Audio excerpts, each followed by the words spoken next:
बानजायनायावहाय आसाम गुवाहाटी सानमारिनि बे इन्जिनियारिं फिल्डआवहाय थांनाय 29 डिसेम्बरनिफ्राय बुक फेयार सोलिगासिनो दं। बे बुक फेयारा नैबे जानुवारि दाननि 9 खालारसिम जागोन। अदेबानि फैगौ रबिबारसिम गाबोननि दिनावहाय बे जोबगोन।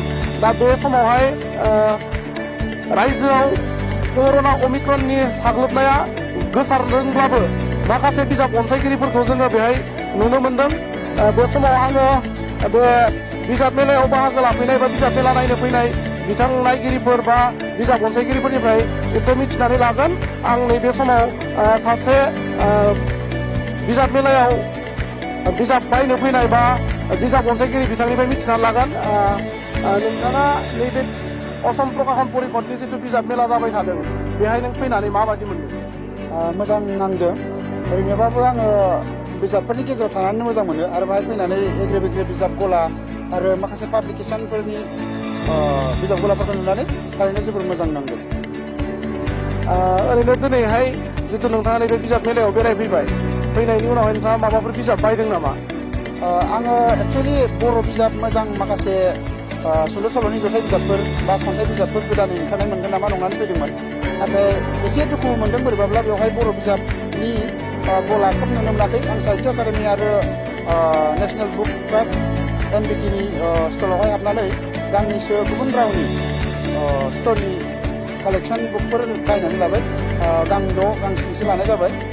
नायनायनि गुबुन रावनि थुनलाइनि जि रोसि बे माबायदि जायो बेखिनियानो आं बिजाब लादों। बाखि ओरैनो बिजाबनि बे लैहोर लैहोर मानसिफोरनि अनसायनाय आरो फैनायखौ नुनानै आं थारैनो सोमोनांदों आरो एसे थुलुंगानाय मोनदों। बबेखानि बर' सुबुं आं गेसजों बिथां बिजाब बायगिरि बा बिजाब अनसायगिरिया बुंदों, माने बर' बिजाब अनसायगिरि बिथाङा बुंदों नैबे बुक फेयारावहाय बर'नि पाब्लिसार गैया आरो बर' लेखाया खम।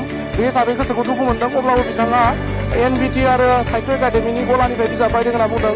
बे समाव आं आरोबाव गुबुन सासे बिजाब बायगिरि बिथांनिफ्रायबो आङो फंनैसो बाथ्रा मिथिनानै लागोन। नोंथाङा दिनै नैबे गुवाहाटी सानमारि फिल्डआवहाय आसाम प्रकाशन परिषदनि जाबाय थानाय बिजाब मेलायाव बाहागो लाफैनायजों लोगोसे माबाफोर बिजाब बायबाय नामा? आङो दासिम गांजिखान बिजाब बायबाय गुबुन रावनि। नाथाय चिल्ड्रेन लिटारेचारनि जिहेतु आं दा मोजां मोनो लिरनो, बेनिखायनो आं गुबुन रावनिफ्राय माबायदि लिरो गुबुन रावा बेखौनो नोजोर होनानै बा मिथिनो लुबैनानै आङो बिजाबखौ लाबाय। माखासे नभेल, माखासे सल'बाथा, बिदिनो खन्थाइ, खिन्थु गुबुन रावनि गोजा आरो। ओरैनो नोंथाङा माबे जायगानिफ्राय फैदों?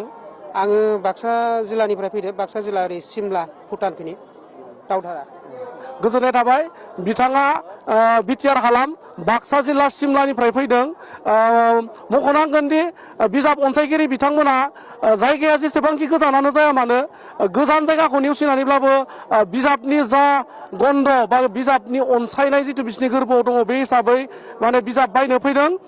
बे समाव आङो केमेरामेनखौहाय दिन्थिनो खावलायदों नैबे कर'नानि गिख्रंथाव मोनसे जिथु अमिक्रन भाइरास फैबाय थानाय समावबो रायजो राजाफोरा खोब जोथोननि गेजेरजों नैबे बिजाब मेलायावहाय लैहोर लैहोर बाहागो लाफैनायखौ जों नुनो मोनदों।